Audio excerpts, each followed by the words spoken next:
Alright, I'm going to show you how to do this technique. It's pretty cool. My friend Jody showed it to me about 20 or 30 years ago. It's a little rake.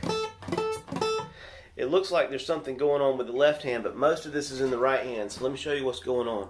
I'm going to glide my pick across strings 3, 2, and 1, but I'm only allowing string 1 to ring. So you can do it all with the right hand. You can do that pretty effectively with just the right hand.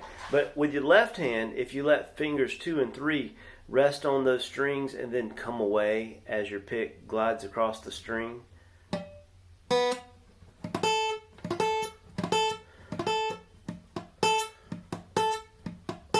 so that helps to deaden the strings and gives you an even cooler rake. So, sounds cool.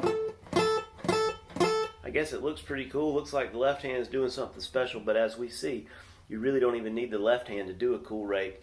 So, instead of starting a lick like this, why not just rake into that note?